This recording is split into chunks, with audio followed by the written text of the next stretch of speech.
Hi guys அஸ்ஸலாமு அலைக்கும். எல்லாரும் எப்படி இருக்கீங்க? அல்ஹம்துலில்லாஹ் நான் நல்லா இருக்கேன். இது என்ன வீடியோனா, போன வீடியோ பார்த்துருந்தா தெரிஞ்சிருக்கும். போன வீடியோட கண்டினியூ தான் இந்த வீடியோ. அந்த வீடியோ பார்க்கலன்னா மறக்காமல் போய் பாருங்கள். போன வீடியோவில் வெண்ணிலா ஸ்பாஞ்ச் கேக் ரெடி பண்ணியிருந்தோம். அந்த கேக் எப்படி ஐசிங் பண்ணேன்னு பார்த்துடலாமா? ஃபஸ்ட்டு ஸ்பாஞ்சை 3 லேயராக கட் பண்ணி எடுத்துக்கிட்டேன். தென் செர்ரி சிரப் ரெடி பண்ணி வச்சுருந்தேன். கட் பண்ணி வச்சுருக்க ஸ்பாஞ்சில் செர்ரி சிரப் ஆட் பண்ணி கேக்கை நல்லா வெட் பண்ணி எடுத்துக்கிட்டேன்.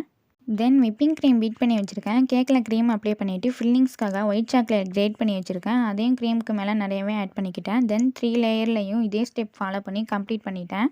கேக் ஃபுல்லாக ஐசிங் பண்ணி எடுத்துக்கிட்டேன். 2D நாசில் வச்சு சிம்பிளாக ஒரு டிசைன் போட்டு எடுத்துக்கிட்டேன். தென் கிரேட் பண்ணி வச்சுருக்கேன் ஒயிட் சாக்லேட் வச்சு கேக் ஃபுல்லாக கவர் பண்ணி எடுத்துக்கிட்டேன். ஃபைனலாக கேக் மேலே செர்ரி வச்சு இந்த கேக் கம்ப்ளீட் பண்ணிட்டேன். ஸோ ஃபைனல் அவுட்புட் இப்படி தான் இருந்துச்சு. கஸ்டமருக்கு ரொம்ப பிடிச்சிருந்துச்சி. கேக் சாப்பிட்டுட்டு சூப்பராக இருந்துச்சுன்னு சொன்னாங்க. எனக்கும் ரொம்ப ஹாப்பியாக இருந்துச்சு. உங்களுக்கும் கேக்ஸ் அண்ட் ப்ரௌனிஸ் வேணும்னா ஸ்க்ரீனில் தெரியிற நம்பருக்கு வாட்ஸ்அப் பண்ணி உங்கள் ஆர்டரை ப்ளேஸ் பண்ணிக்கோங்க.